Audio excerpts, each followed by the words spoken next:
Oh, it just froze. Okay, y'all there? Okay. Hi. Welcome back to another episode of Three Siblings Walk Into a Bar. I'm Deshae, the oldest sibling. I'm Sage, the middle sibling.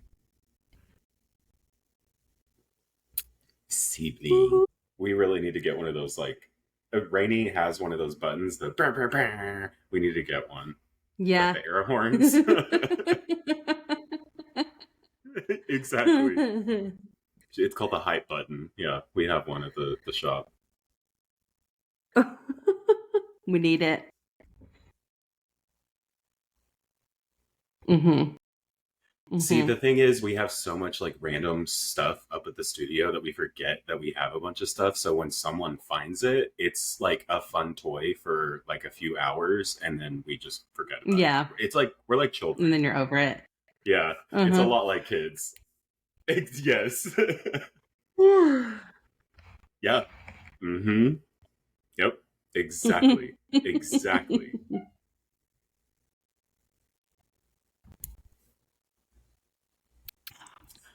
Oh no. Yes. I'm like, Eli, quit snapping. Oh my God. He's just letting people know. Yes. Yep. And then Madeline's trying to learn how to snap. She wants to know how to snap so bad. So she'll be like, how do I do this? Like, and then I try to tell her, and then she goes,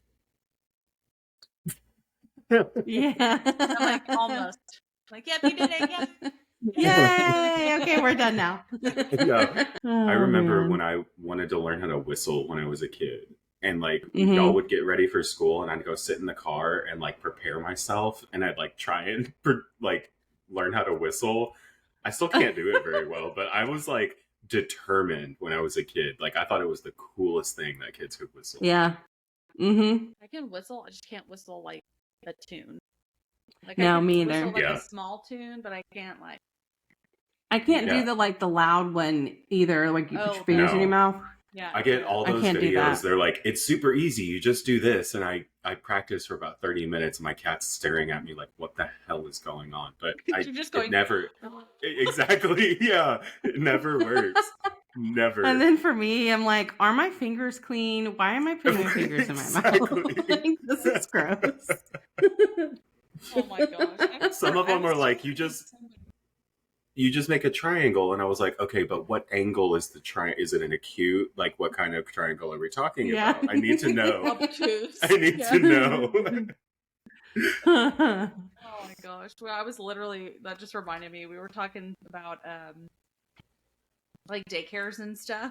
And it was like, my sister's kids are going to be sick all the time when they start going to school because she's a germaphobe. And I was like, I am never sick because I'm just like, sure, cough on me. It's whatever. Exactly. Yeah, I'll eat it. It didn't fell on the floor. It's fine. I'm like, but I'm never sick.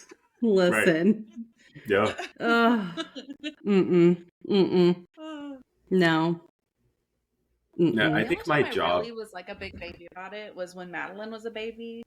Just because she was a sickly child. But after, besides that, I'm like, yeah, cough on them, sneeze on them. Yeah, I think my job made me a germaphobe because like the bloodborne pathogens and stuff that we have, like the trainings and stuff that we have to do. It definitely breaks it down for you. Yeah. I get like that when I people are just gross sometimes. I'd be like, ew, you're gross, and then would go wash my hands, and then I'd be like, ew, gross again, or wash my hands. Exactly. Yeah. I don't know what you just said. Y'all froze. I said kids are gross, so when I worked with kids I washed my hands way too much because kids are gross. Yeah. Yeah. Kids are nasty. Even with my own kids, I'm like, ew. Yeah. Kids are so gross. I'm gonna go wash my hands. Yeah. They really kids are creepy. Don't care. They like kids are gross. I like my family of kids, but other than that, I'm good. I don't about where I'm at. Madeline the other day, she knows she gets in trouble when she gets out of bed. And so she sneaks. And so you can hear her, but I'm afraid to look because I know that she's going to like scare the shit out of me. Mm-hmm. So the other day, Stinky was just sitting there. He was like, oh my gosh. And I was like, what? So he was like, I have to show you what just happened. And Madeline like pops around the corner. I was like, is it Madeline? He goes, yeah. So he was like, she literally was like, he's like hiding behind a thing. And he goes, she went like that. I was like, nope. Holy water. I can't. I was imagining like Mission Impossible where she's like sneaking around and like rolling across the floor. No, she just stands there and you can hear her because she's quiet. And then you'll just see this little like head coming over, and I'm like, nope. I'm good. I'm good on that. Yeah. Kids are creepy. I can't. They're creepy. They're so scary. Definitely. Even the older ones. Eli scared the shit out of me the other day. And he's just quiet in general. And he will just ninja, and then all of a sudden he just appears, and I'm like, I almost hit you. I have hit Stinky a few times, and I'm like, well, don't scare me. I had an employee at the smoke shop that I worked at, and I was training him, and I walk up and I grab something for a customer, and I turn around, and he is like right here, and I hit him on the side of the face, and I was like, I am so sorry. And he was like, honestly, that's not the first time that's happened. And I was like, we have to get you like a bell or something. Like, you can't do that to people. Close to people. Exactly. Well, it's not the first time it's happened. Then why do you keep doing it? Learn a lesson, please. Yeah. Thank you. Yeah. I had one manager, and he was like a super tall, really big dude. And we had wood floors in the place that I worked at, but you could never hear him come up behind you. And I was like, how do you do, like, you're bigger than me. Like, how do you do that? And he was like, I grew up on the docks, and you have to walk like that on the docks. And so it's just kind of like, and I was like, that is the most serial killer bullshit I've ever fucking heard in my entire life. I need you to stop. Yeah. So really, So really what you're telling me is, and then I learned, when we bought this house, the builder was walking around, was like showing us all the things, and he was like, see, this drain has this cool little thing in it, so if you open it up, you can pull it out, and if there's any hair or anything attached to it, you can clean it off.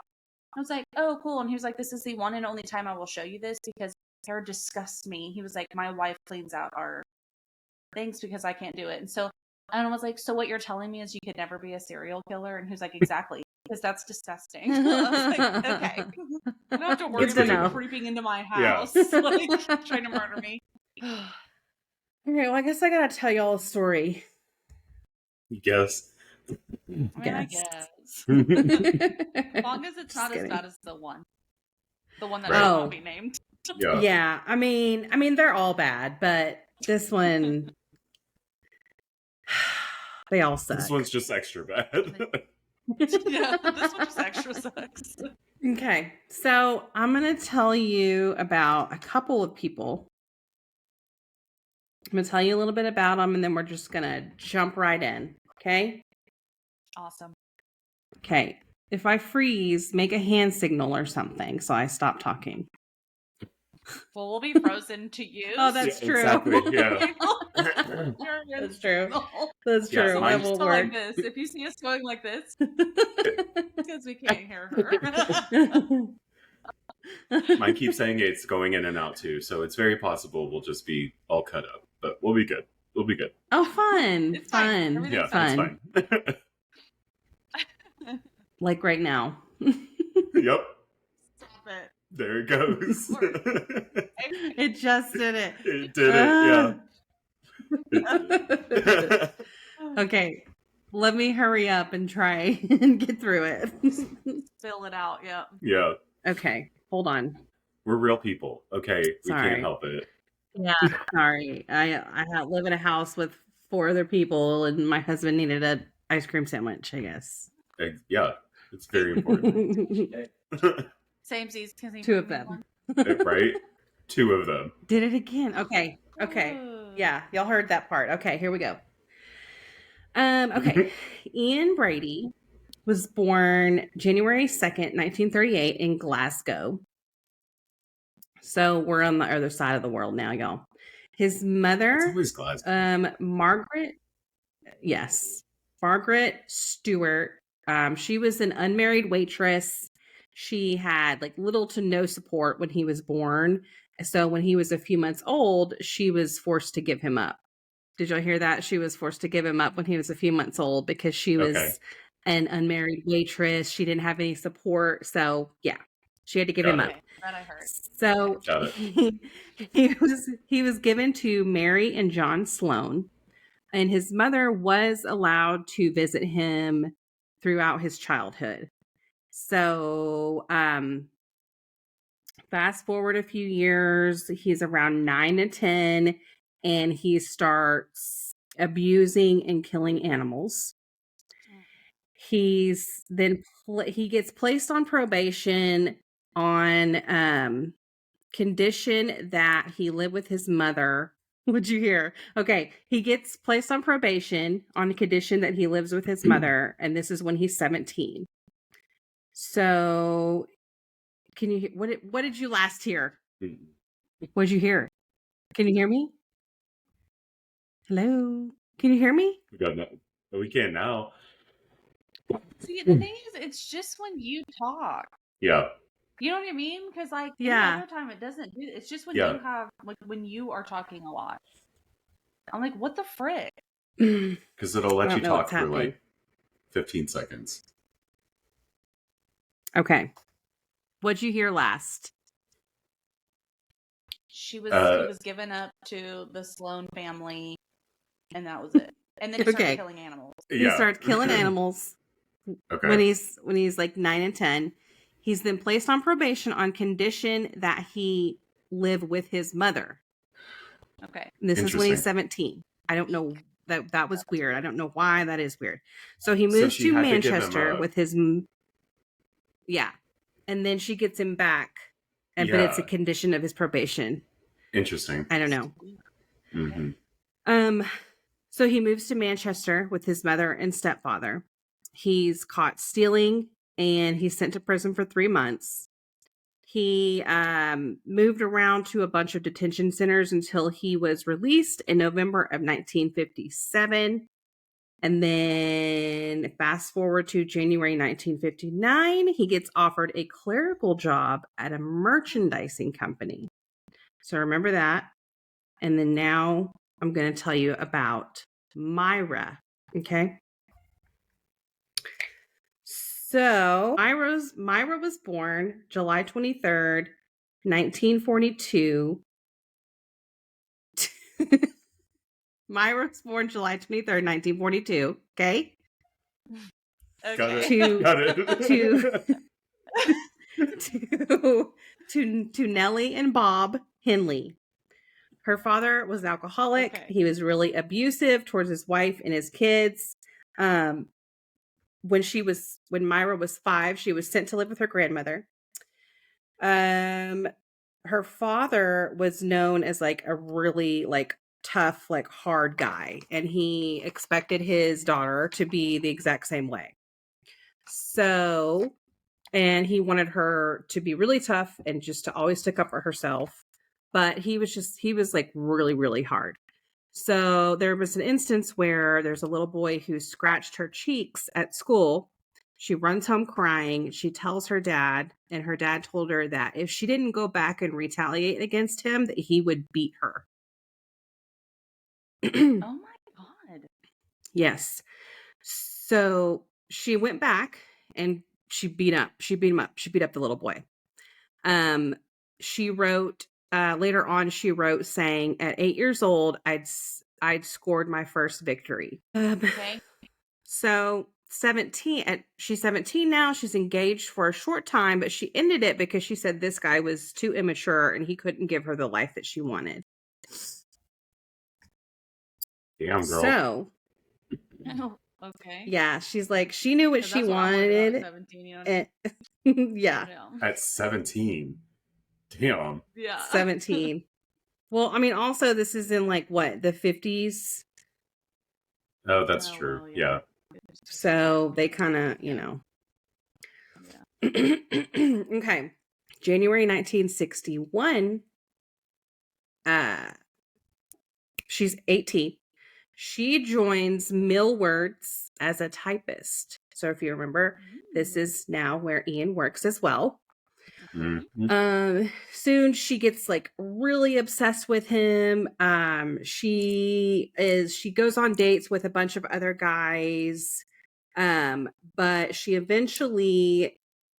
talks to Brady for the first time on July 27th. Over the next few months, she's making journal entries. So she's writing about him, talking about how much she likes him and this and that. December 22nd, he finally asks her to a date to the movies.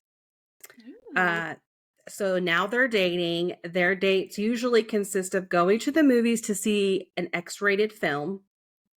And then they go back to her house, to Myra's house, to drink German wine.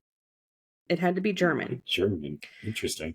I don't know. So Ian starts giving her books, and they spend their lunch breaks at work talking about basically the Nazis. So they're Oh Lord. That's why it's German. So yeah. So Myra starts to get this idea of, the Aryan perfection. So she bleaches her hair blonde. She wears really, really thick red lipstick. And then so she writes in one of her journals, she says, can y'all hear me? Okay. Yeah.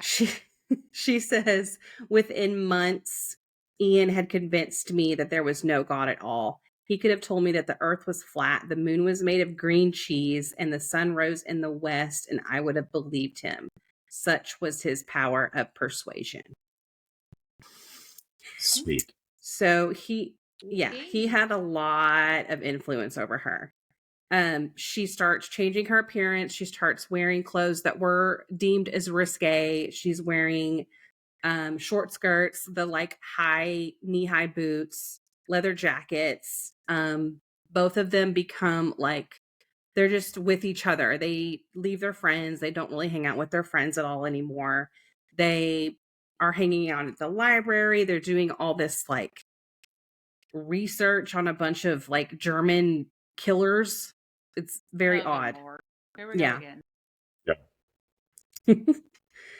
Yeah. So, and then she tries to they try to get some guns. So she tries to buy a gun. She can't buy a gun. And then, they start talking about plans to commit robberies. So now let's go on to, here's basically the perfect storm. So July 12th, 1963, Ian tells Myra that he wants to commit the, quote, perfect murder. So after work, he tells her to drive a van that they had borrowed, to drive it around while he's going to follow her on his motorcycle. And he's going to look for a victim. And then he told her that he was going to flash his headlight when he found someone. So they're driving down Gorton Lane, and Ian sees a young girl, and he signals Myra. And she didn't stop because she recognizes this girl as an 8-year-old little girl, and she was a neighbor of her mother's. Yeah. So sometime after 7:30, he signals her again, and they stop for 16-year-old Pauline Reed. And she is a schoolmate of Myra's sister, Maureen, and she's on her way to a dance. So basically, in the end, they end up giving conflicting statements on who was actually responsible for their first victim. But she's in the van. Myra asks her to help her search for an expensive glove that she lost.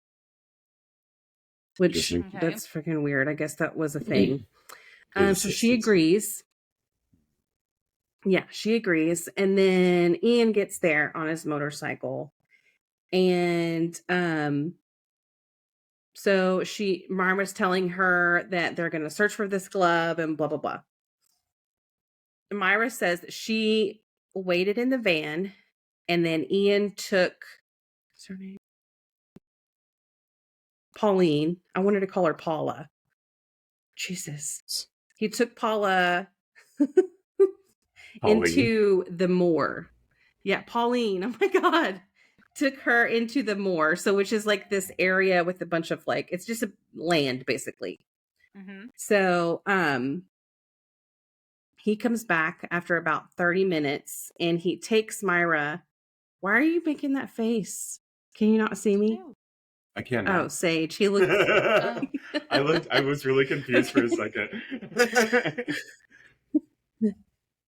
My internet. Okay. So, I can't help it. Ian, I'm trying. Hey, apparently mine's not the greatest either.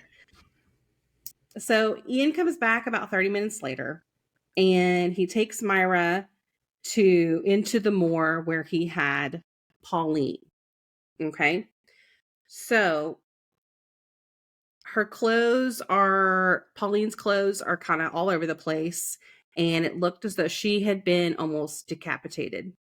She had 2 cuts to her throat, and there was a 4-inch incision across her voice box that looked as though it was inflicted with considerable force. Oh, okay. The collar of her coat and a necklace that she had on, had been like, this is gross, but had been like kind of pushed into the, because it had been, so forcibly done. So Myra asks Ian if he raped her, and he said, of course I did.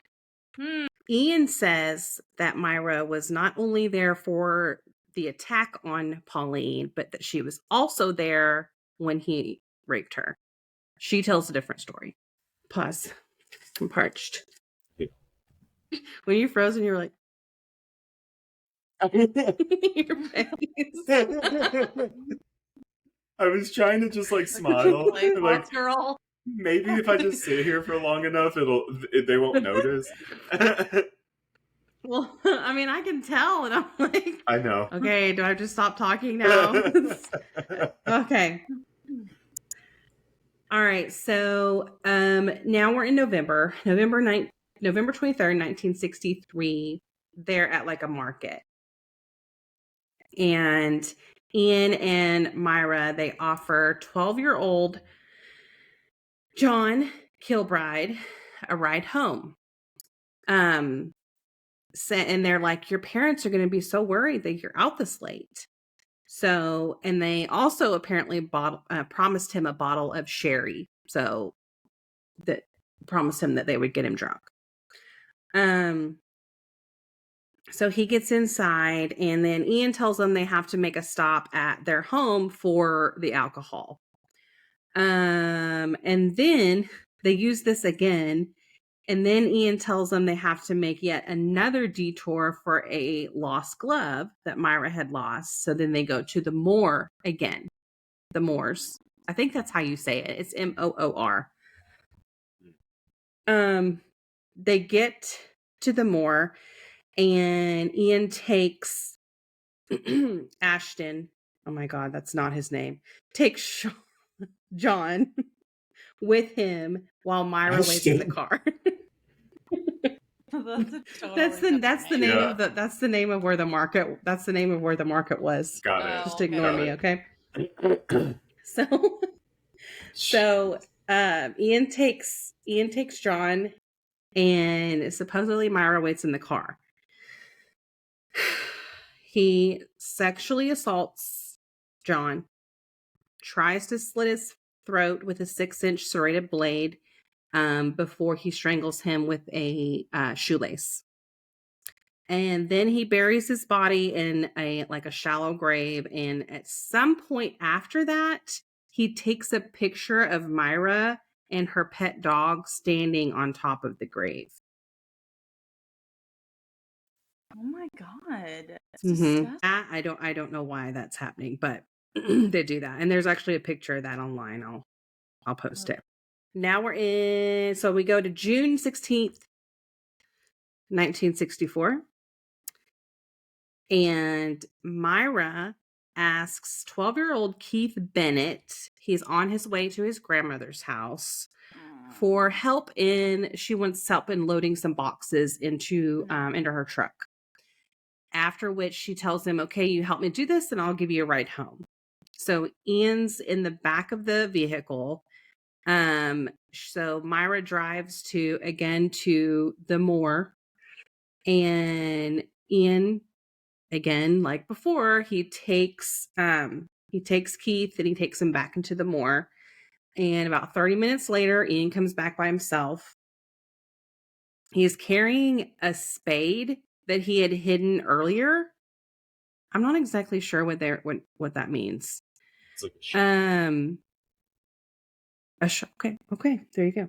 So Myra asks him again, did you rape him? Apparently this is like the question she asks, and he says yes, and that he strangled him with a piece of string.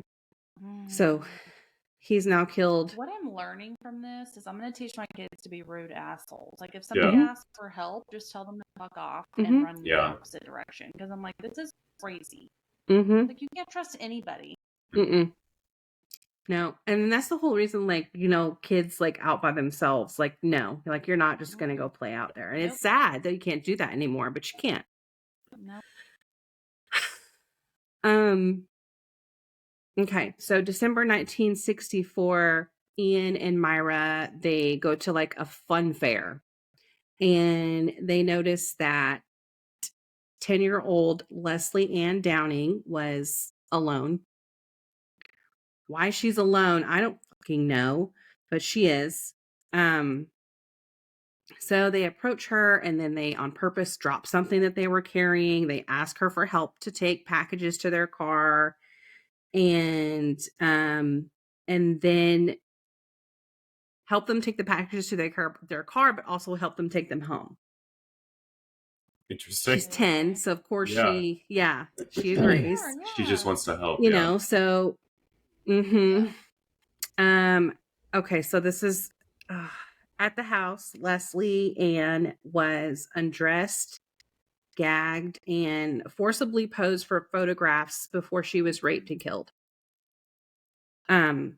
She was also strangled with either a shoelace or a piece of string.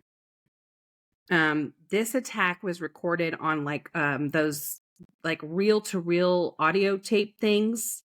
Yep. And you can hear both Ian and Myra's voices, and you can also hear Leslie screaming. Myra later says that while this is happening, she went to run a bath for Leslie, and that when she did that, she came back and found her dead. Ian says that she was there the whole time and saw everything. So they, the next morning, Ian and Myra take her body and they bury her naked with her clothes at her feet. They take her to the Moor and they bury her in a grave. So this is the first one they've killed outside of the Moor. Mm-hmm. Yeah. But they always go back to the Moor. And this is actually, if you look them up, they're under the Moor Murders is what they're called. And I hope I'm saying that right. They may pronounce it some other way, but it's just Moor. Okay. October 6, 1965, Ian and Myra go to Manchester Central Railway Station. She waits outside in the car while he goes to look for a victim. After a few minutes, Ian comes back and he's with 17-year-old Edward Evans, who was an apprentice engineer. And Ian introduces Myra to Edward as his sister. Ian later says that he picked up Edward for a sexual encounter, is what he says. Did you hear that? Okay. So they drive to their home and they're like drinking a bottle of wine.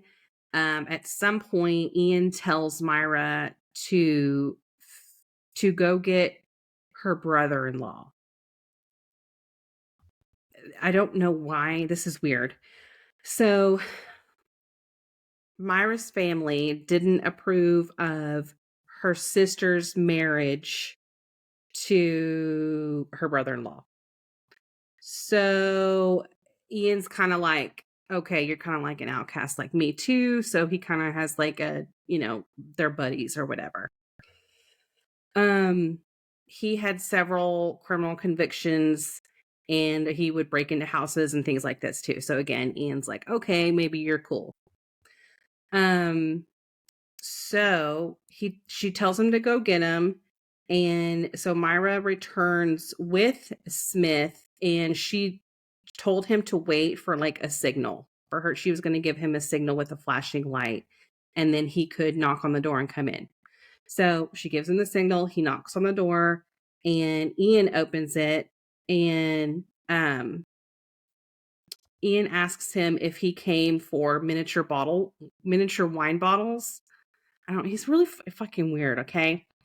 And so he tells him to go. So confused. Like he was like, listen, have you seen that episode of Rugrats All Grown Up? Yeah. Where Tommy is talking to Dill and Dill has no clue what Tommy's talking about because Tommy's like accusing him of something. Yeah. And then Dill's like, are we talking in code? And then he was like, I peeled the banana. Anyway, yes, it's so funny. You have to see it. Like you have to know what I'm talking about. I think I know exactly what you're talking about. Yeah. That is 1000% what is happening here. Right. So, okay. So here's a quote from Smith, from the brother-in-law that he later told the police. He tells them, he said, I waited about a minute or two. Then suddenly I heard a hell of a scream. It sounded like a woman, really high pitched. Then the screams carried on, one after another, really loud. Then I heard Myra shout, Dave, help him. Very loud. So his name is Dave Smith. When I ran in, I just stood inside the living room and I saw a young lad. He was lying with his head and his shoulders on the couch and his legs were on the floor. He was facing upwards. Ian was standing over him, facing him with his legs on either side of the young lad's legs. The lad was still screaming. Ian had a hatchet in his hand. He was holding it above his head, and he hit the lad on the left side of his head with the hatchet. I heard the blow. It was a terrible, hard blow. It sounded horrible. So that's what he tells the police. He then, he says he watched Ian choke him with an electrical cord. Ian sprains his ankle during this whole thing.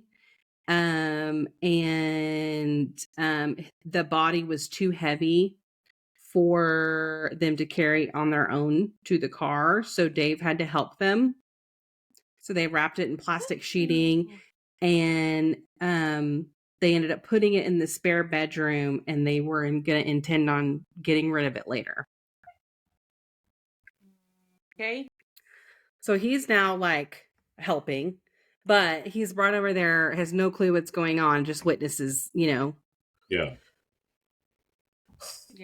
If y'all are ever in that situation, don't call me. Yeah. No. Okay. Yeah, me either. Don't. Call somebody else. Never call me. Call another sister-in-law or brother-in-law. I don't know. I'm not coming. Nope. So after Edward's murder, Dave agrees that he's going to return the following morning. He said he was going to bring his daughter's pram, which is a stroller. He was going to bring that to try and get the body in the car before they were going to go get rid of it in the Moor. So he gets home about 3 a.m. He asks his wife to make him some tea. He drinks it, throws up. Then he tells her what happened. So 6:10 a.m. he waited until it got light outside, and I don't know why this is funny, but he arms himself with a screwdriver and a bread knife in case Ian was planning on, like intercepting him or whatever. That's smart. Because he goes to the phone box, and because that's where they have their phones, because not everybody has phones in their house. And he calls the police. He told the police what he had witnessed. So Superintendent Bob Talbot, he said the police are told now, so they're like, okay, we got to go get him. So he's wearing a bread delivery man's like overalls on top of his uniform. So he goes to their house. He asks Myra at the back door. He goes to their back door. He asks if her husband is home. And she told him, no. She's like, I don't have a husband. Because they're not married. She told him she didn't have a husband, but there is a man in the house. So Talbot tells her who he is. And so Myra leads him into the living room, and Ian he's laying on the couch, and he's basically just chilling there because he's got he sprained his ankle the night before killing that kid. Yeah. So Talbot tells him that he's investigating an act of violence involving guns that was reported to have taken place at their home the night before. So Myra's like, no, that never happened. There's never been any violence. And she's like, you can look around the house. So they go to the spare bedroom. It's locked, of course. So police ask for the key, and Myra tells them that she doesn't have it, that it's at work. The police then they're like, okay, well, we'll take you and we'll go get it. Damn. And then Ian tells her, he's like, just give it to him. Just hand it over. And then the body of Edward Evans was discovered in the bedroom, and Ian was arrested on suspicion of murder. And as he's getting dressed, he says, Eddie and I had a row and the situation got out of hand. He's talking about, okay. Are you following along with me? Yes. Unfortunately. I don't know why, I thought this was any better than the last one I told. Okay, so Myra isn't initially arrested, but she is like, I'm not saying it, take me, I demand to go with him. She wants to go with Ian to the police station. So she demands, she's like, I'm going and I'm taking my dog. Okay. Okay. All right, girl. Oh my God. So she refuses to make any kind of statement about Edward's death, except for she claims that it was an accident. And she was allowed to go home on the condition that she would return the next day. So Ian's arrested. He's kept. So over the next 4 days, she visits him, and she asks her employer if she can be dismissed so that she can get unemployment benefits, things like that. And see. In the meantime, the police are basically, they're doing all their investigating. They're uncovering a lot more evidence, and they become convinced that Myra was very actively involved in Edward's murder. And now they're on to him, and they're like, okay, and there's other possible victims. Yeah. So on October 11th, she was arrested and taken into custody, and she was charged with as an accessory to the murder of Edward Evans. Police are now searching their house. They find an exercise book with the name John Kilbride on it. So remember, that was one of their victims, which made them think that Myra and Ian had been involved in some of the disappearances. They had a bunch of unsolved disappearances of children and teenagers. Imagine that. Yeah. So now Ian tells the police that him and Edward Evans had gotten into a fight, but he swears up and down that his brother-in-law, that Myra's brother-in-law, Dave, killed him. And he says that when it comes to Myra, he says that she had only done what she had been told, which basically is true. Like, she did everything that he told her to do. That is true. Okay. Okay, so Dave then says to the police that Ian had asked him to return anything incriminating, such as a bunch of like books. He calls them dodgy books. So like any kind of weird books that they had. And Ian packs them into a bunch of suitcases. Hold on. Yeah. And so they leave them in the railway stations, and they end up being like lost luggage. So he just leaves them there with all of the bunch of like people's luggage that they've lost. Yeah. So they end up finding them, and they find a bunch of costumes. They find notes, photographs, negatives. They find 9 pornographic photographs of a young girl who is identified as Leslie Ann Downing. They find a picture of her naked with a scarf tied across and then they find the audio tape that I told you that was recorded. You hear the little girl saying her name is Leslie Ann. And you hear her screaming and crying and begging them to let her go home to her mother. Leslie Ann's mother was actually asked by the police to look at the photographs to identify her daughter. Damn. And could you imagine? And they made they have to do that, but yeah. They also made her listen to the recording as well. Stop. Nope.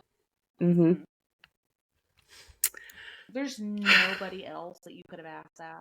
Right. Exactly. Like, not that it would have been easy on anybody, but like it would have been a lot easier for like her friend's mom or like her teacher or like somebody that obviously knows what she sounds like but isn't going to be as traumatized as this her mother listens to it. Exactly. Yeah. Okay. So now the police are going around to the neighbors' houses. They talk to 12-year-old Patricia Hodges, who said on several occasions she was on several occasions she was taken to the Moor by Ian and Myra, and I don't know how or what that situation was not talked about very much, but she was able to point out like their favorite areas. So police begin. Yeah, so I thought that was odd, but lucky her. Police begin searching the area, and October 16th, they find an arm bone protruding from the ground, which at first they thought to be that of John Kilbride. But then the next day they were able to identify that as Leslie Ann Downing. Her body was still visually identifiable, and her mother was able to identify the clothing. And remember I told you they buried her clothes with her. So her mother was able to identify her by that. Yeah. So Dave tells the police that Ian had talked about how he has photographic proof of a bunch of murders. So he's telling him, he had told him all of this. So Dave's now telling the police. And let's see, October 21st, they find the really badly decomposed body of John Kilbride. And his poor mother identified him by his clothing as well. That same day, they're already being held for the murder of Edward Evans. So they're brought before the court separately, and they're taken into custody for a week. And then they made an appearance again in court on October 28th, and they're still in custody at this time. I don't really know what that was for, but hold on. Yeah, so this is when the newspapers start calling it the Moor's Murders. There's a ton of evidence against them. The tape recording, Ian's admitting to taking the photographs. But he insisted, he's telling them that she was brought to him by two men and that he was taken away from her alive. It's just fucking, he's like grasping at straws at this point, it seems like. Yeah. So, by December 2nd, Ian was charged with the murders of John Kilbride, Leslie Ann Downing, and Edward Evans. And Myra was charged with the murders of Leslie Ann Downing and Edward Evans. And she was an accessory to the murder of John Kilbride. So, okay. So then Myra, they're both in jail. Myra's writing to her mother. She says, I feel as though my heart's been torn to pieces. I don't think anything could hurt me more than this has. The only consolation is that some moron might have got a hold of Puppet and hurt him. She's worried about her dog. Okay? She's writing about her dog. Yeah. Not anything about being sorry for what she did. She's writing about her fucking dog. So, the trial was 14 days. Yeah. Yeah. And like just obsessed with him and basically did anything and everything he told her to do. Yeah. Yeah. The trial was 14 days. The justice is what they called him, was Fenton Atkinson. April 1966. They actually, where Myra and Ian were sitting, they had bulletproof glass to protect them because they were afraid that somebody might try and, kill them. Yeah. Well, understandable. Yep. Mm-hmm. So the public's pissed. So this is a very high profile, everybody's watching. People even came from out of town to watch this trial. Yeah. So Ian and Myra were charged with murdering Evans, Downey, and Kilbride. Let me see here. Hold on. She lost. Okay. I did. I lost my spot. Sorry. Okay. So both of them are convicted. Following his conviction, Ian is moved to prison Durham is what it's called, where he asks if he can live in solitary confinement. He spends 19 years in what they called mainstream prisons, where there's a lot of people, I guess, and you have a little bit of privileges. Until he was diagnosed as being a psychopath in November of 1985. And then he was sent to a high security Park Lane Hospital. And he makes it clear that he... Exactly. In 1985. Yeah. Yeah. So then they send him to a hospital. He makes it clear he never wants to be released. Let's see here. So Ian refused. I always feel like it's their sense of control, you know? Yes, Where like absolutely. he knows he's not going to get out if he tries. Yeah. So that he's like, no, I want to stay here. Yes. I don't want you to let me out. Definitely. Yeah. Definitely.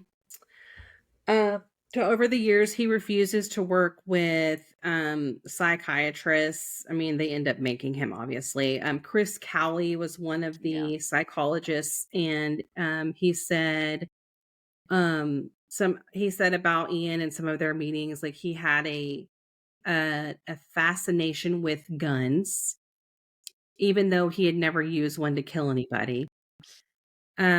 He complained about the conditions. He talked about being attacked by the staff at the prison. Ian ends up going on a hunger strike.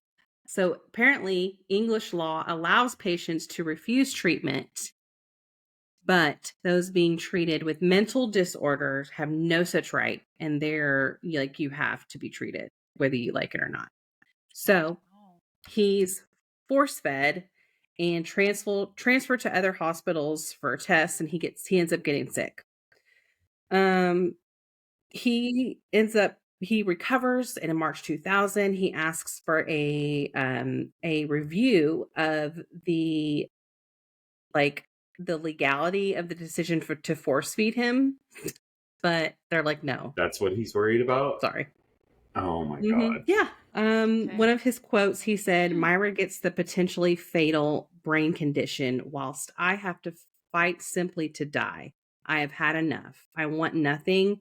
My objective is to die and release myself from this once and for all. So you see, my death strike is rational and pragmatic. I'm only sorry I didn't do it decades ago, and I'm eager to leave this cesspit in a coffin. Wow. It's just me. Yeah. Yeah. So he wants to die, basically. Yeah. So he receives end of life care. He ends up dying of restrictive pulmonary disease on May 15th, 2017. Wow. He ended up dying of, this is just kind of ironic and kind of like an FU to him. He died of natural causes. His hunger strike had nothing to do with it. So he still had to live. So yeah, he was cremated, no ceremony, and his ashes were thrown into the sea at some point. No. Wow. But that was just in 2017. I know. Yeah. I was about to say that wasn't even that long ago. Uh-huh. And he was born Myra, in the 30s, so he was like 77. Yeah. Yeah. Myra, she's trying to do appeals against her conviction immediately after the trial. Doesn't work. She does write to Brady. They write back and forth to each other until 1971, and then she ends their relationship. They were in sporadic contact for a couple months after that, and then Myra fell in love with one of her prison warders, Patricia Carnes. I don't know. She fell in love with one of the guards, basically. Which they're like, this happens all the time. This isn't, this isn't uncommon. Yeah. We spend a lot of time together. Yeah. Exactly. Yeah. So she is in a category where prisoners are allowed to take walks around the prison and stuff, and she ends up trying to plan a prison escape. But she tries to plan it with what did I call her? Patricia. The police officer, the guard. Yeah. Is that her name? Somehow their plan is intercepted. Yeah.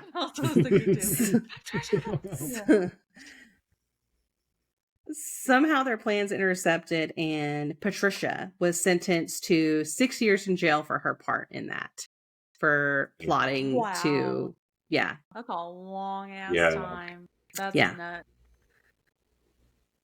But good. I'm like, I mean, yeah. So fast forward July 1990, Myra confesses that she was more involved in the murders than she had originally admitted. So yeah. So she's telling them all that. So between 1997 and March 2000, she makes 3 separate appeals claiming that she's a reformed woman.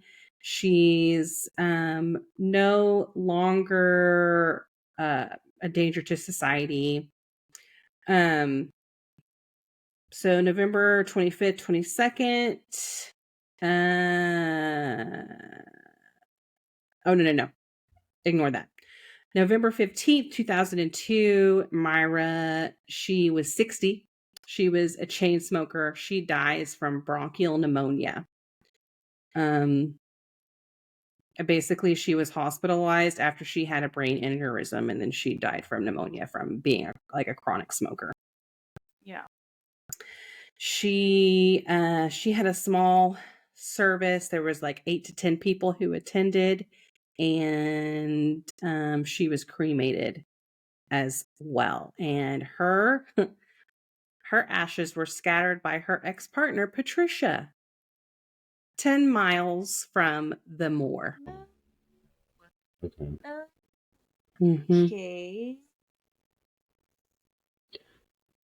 That's so interesting. Hate that. That's a very like Sid and Nancy story. Yes, that is exactly who I pictured in my head. Yeah, that's what I was picturing the entire time. That's who it sounds like. Damn.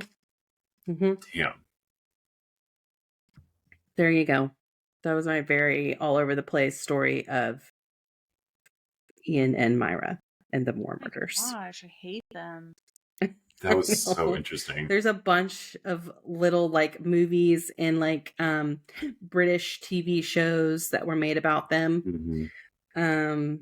There's a like a biography that someone wrote. It's called The Moor Murders. So there's a bunch of info on them. So yeah, that's them. They killed a bunch of kids. Yeah. Horrible. And to think like she would not, if they had never met, she wouldn't have ended up killing people. Probably. Hopefully. And this is what they look like. Oh, you can't really see. Well, that's it's very Sid and Nancy-esque. Yes. I'll post it obviously, but yeah. That's so wild. Damn. And I hate it. That's so wild. He just like when he was a kid. I'm trying to process this. I'm trying to process it all. Like made him go somewhere else, and then he had to go back with his mom. Yeah. Like. Yep. And he obviously had these thoughts since he was a kid, and then he found somebody that he felt comfortable enough telling these thoughts, and then she was the type of person that was like, oh yeah, like I love you, so yes, let's do whatever you want to do, and it was the perfect storm. Yeah. Damn. Yep. That's so wild. I guess that's just how that stuff happens, though. It's just. Well, thank goodness for the brother-in-law. Yeah. Exactly. Because I feel like it would have been a hot ass minute until they would have got caught, unless he would have said something. Yeah. I also wonder at that point, girl, like Ian.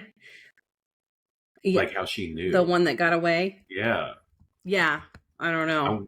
I wonder if they were like practicing and they were like couldn't do it, so she was like the one that got him. Yeah. Could be. Yeah.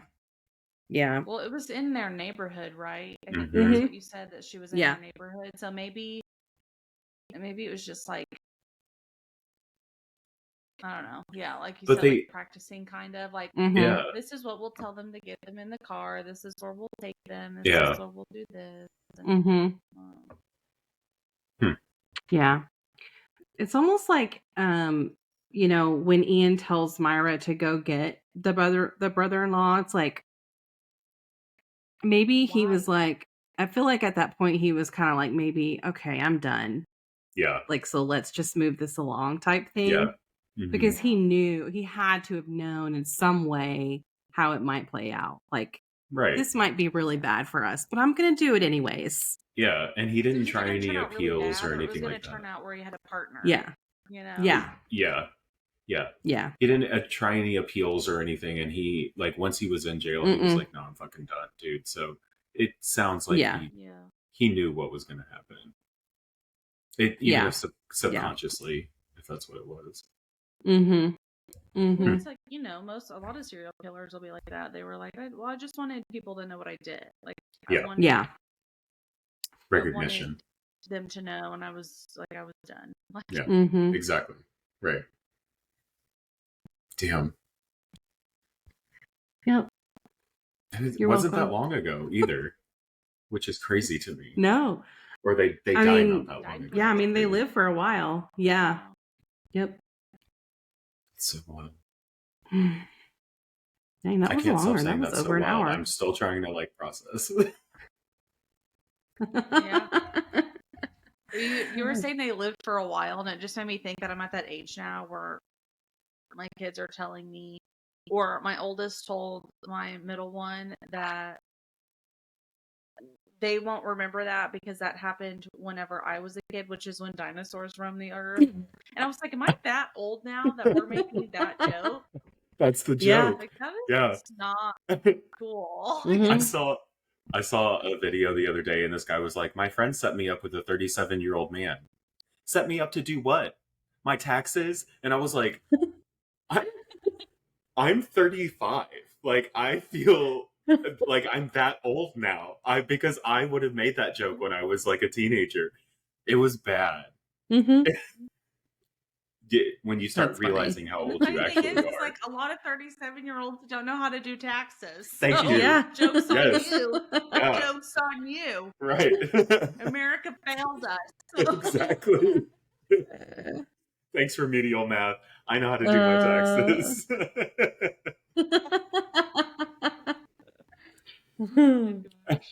They're like, you can't pass algebra 2. We need to teach you how to do your taxes. Yeah. That's pretty much how it happens. Wow. That was really okay. It was. Thanks. That was long. That was good. All right. Well, Storm, if they want to listen to some more of us, where can they find us? We are on Facebook, Grace Siblings Walk Into a Bar. We are on Instagram at 3 Swift Podcasts. Go on there, like, comment, do all the things. Please let us know any stories you are interested in hearing. Also, any sort of, like, paranormal stories, because those are so hard to find. Yes. So let us know those. Also, please rate and review. It's super, super helpful, especially on Apple. And yeah. Oh, YouTube.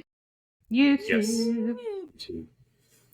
All right. Well, that's what happens when siblings walk into a bar.